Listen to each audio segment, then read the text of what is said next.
देखिए सभी लोग, रात हमारे घर इतनी ज़्यादा आंधी आई, बहुत ज़्यादा आंधी आई। देखिए हमारे घर के जो सारे पेड़ है ना वो ऐसे हो गए। ऊपर पेड़ देखे, हमारे जो घर की पेड़ है ना, ये सारे पेड़ मतलब ख़राब हो गए, गिर गए। अब मैं ये सारे पेड़ चुनूँगी।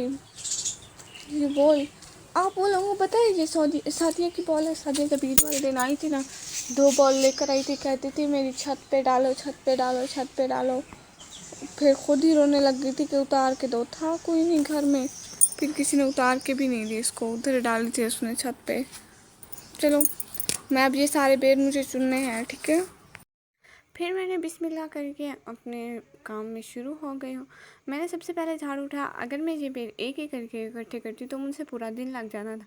सो मैंने झाड़ू उठाया और देना शुरू कर दिया। मैंने कहा जो पेड़ अच्छे होंगे तो मैं उनको अलहदा और बाकी पेड़ों को अलहदा कर लूँगी, और फिर सफाई वगैरह वो सब मैं बाद में देख लूँगी। लेकिन एक दफ़ा मेरा ये मकसद था कि सबको इकट्ठे कर लूँ, क्योंकि ये बहुत दूर दूर पड़े हुए थे। इसके बाद मैंने जो साफ पेड़ थे और जो ख़राब पेड़ थे सबको अलहदा करने का सोचा। सबसे पहले मैंने कहा जो साफ पेड़ है उनको एक देगची में मतलब अलहदा अलहदा करती जाती हूँ, हटाती जाती हूँ।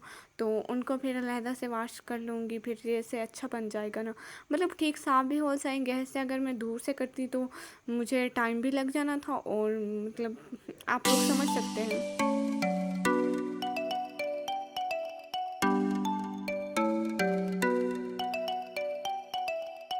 इसके बाद जो ख़राब पेड़ थे उनको मैंने जल्दी जल्दी डस्टबिन में डाला, क्योंकि अगर यहाँ पड़े हुए मेरी अम्मी देख लेती ना, मेरी खैर नहीं होती। वो कहती यहाँ से कचरा कौन उठाएगा भाई।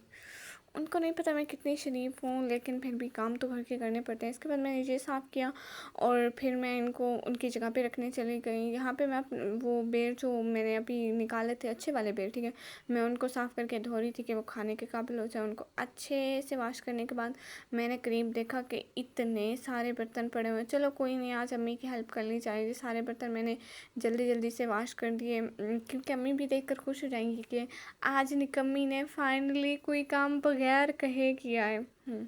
मैं कभी कभी मतलब बगैर कहीं काम कर लेती हूँ, नहीं तो अम्मी जो काम कहती है कि झाड़ू दे दो, बर्तन धो दो, तो मैं करती हूँ। अब मैं उनको लेके जा रही थी कमरे में कि इनको अब कमरे में भी रख के आना है, नहीं तो वहीं यहीं पड़े पड़े ख़राब हो जाएंगे शाम तक। फिर इसके बाद मैं अपने रूम में गई तो मैंने रूम की कंडीशन देखी, जो उसकी हालत हुई हुई थी। तौबा तौबा, अस्तगफिरुल्लाह, बंदे को देख के खौफ आ जाए। और आप लोगों को पता है मेरा काम करने का इतना ज़्यादा मूड नहीं था। आप लोग ये देखें, क्योंकि मैं पहले बाहर का काम कर चुकी थी। कमरे की हालत देखें, इतना कबाड़ खाना बना हुआ था, साफ़ तो मुझे ही करना पड़ेगा ना।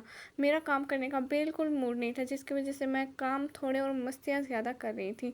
मतलब कभी कभी इंसान काम को देख के दिल करता भी है कि करें, अम्मी डांटेगी, और नहीं भी करता। इसलिए मैं बस खेल रही थी। फिर होश आया कि अम्मी देख लेंगी तो खैर नहीं होगी मेरे काम की, तो मैं काम थोड़ा और मस्तियाँ फिर से ज़्यादा कर रही थी।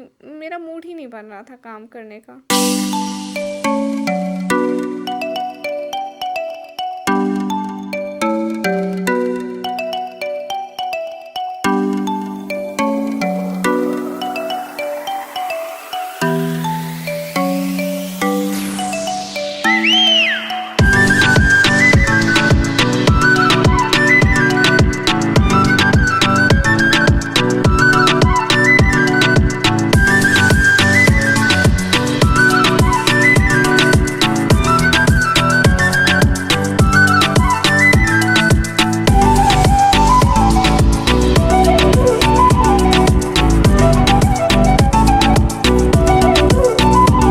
इसके बाद मैंने अपने सारे चारपाइयों की जो कमरे में रखी हुई थी उनके सारे बिस्तर सेट कर लिए, और अपनी छोटी बहन को बताया कि काम करने का कितना सवाब है, और काम के फतवे सुनाए। सो उसने झाड़ू तो दे दिया, और इंशाल्लाह आप लोगों से मिलेंगे अगले व्लॉग में। आज का व्लॉग यहीं तक, इंशाल्लाह अगले व्लॉग में मिलेंगे। Bye bye, tata, see you.